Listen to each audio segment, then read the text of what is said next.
Thank you, Joe. Do any of you have those memories from childhood so burned into your brain that they seem like they're almost yesterday? I sure do. I remember, I'm going to talk today about a time I had as a teen. A time that could have easily been forgotten, except for one factor. It was a hot day. I remember where I was. I remember who I was with. I can almost feel the hot, pressing humidity.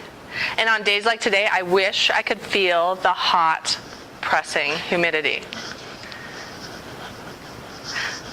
It's important to know where I grew up.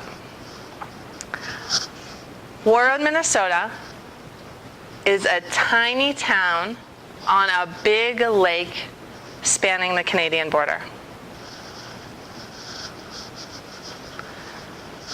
When I grew up, the population sign on the edge of town said 887. Our town slogan was windows, walleyes, and hockey. We were Hockey Town, USA well before Detroit, but that's the topic, or maybe argument, of another time. That day, we were parked at the beach. I was 16 and it was 1992. It was our custom to cruise around and then park our cars. And because we were about to start our senior year, the topics turned to the past. We'd all been in the same class since high school. We knew each other extremely well. And our futures. I had just found out I was going to the University of Minnesota. As a small town girl, I wanted to get as far away as I could imagine from that tiny town in northern Minnesota. I was going to Minneapolis, Minnesota. That's as big as my world was at the time.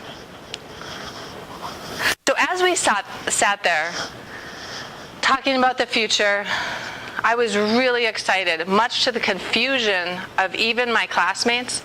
I was so excited to go be a number, one of 50,000 students.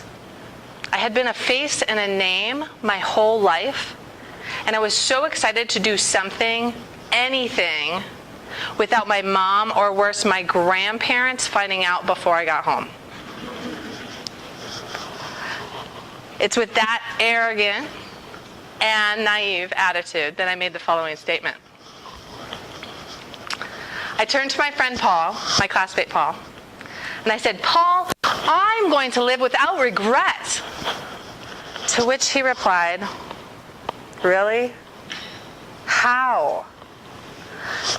At that moment, my brain exploded. I hadn't worked out all the details. I'd only had the plan for 10 seconds. How? How? How?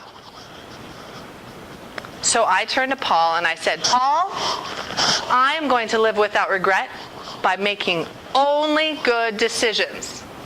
I'm going to go to college. I'm going to get into med school. I'm not going to get pregnant in high school. I'm going to live my life right. And I am mostly going to live without regret, Paul." I don't remember much else about that night.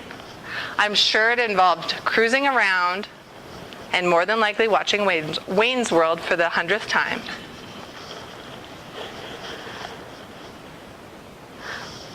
But that moment had changed me. By questioning my commitment, questioning my idea, Paul had forced me to commit. He had changed my mind and he had mostly changed my heart. And I've lived by that mantra still today. I'd love to stand up here and tell you how I only made good decisions and skated through college, went on to med school, and had a fantastic life. But that's not the truth. Since that night, I've likely made more poor decisions than most. I quit school.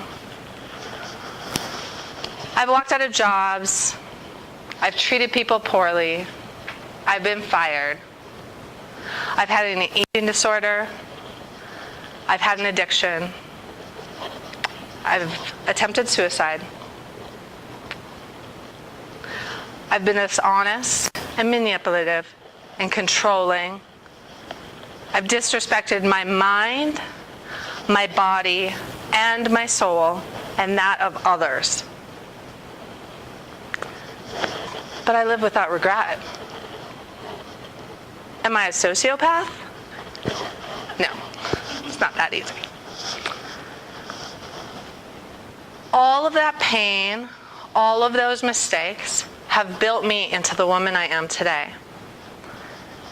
And what I know is that it's not the mistakes that define us, it's what we do to overcome them that defines us. And today, by sharing my mistakes and my shame, by sharing my life with others, I can teach them to get past their mistakes too. I can teach them to look at their past for the lesson, and to the future for the promise. To look to their past for the guidance and the future for the potential. Some people say that you shouldn't let your past define you. Today, I choose to let my past define me because it teaches me how to live a different kind of life today.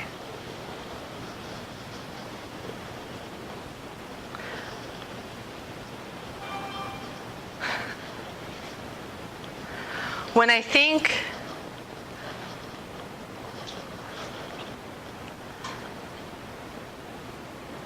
with that, I call you. I call you to look to your past at those painful memories and use them as the keys that they are for your future. Don't let your mistakes define you. How you overcome them is what defines you. And most of all, I call you to live without regret.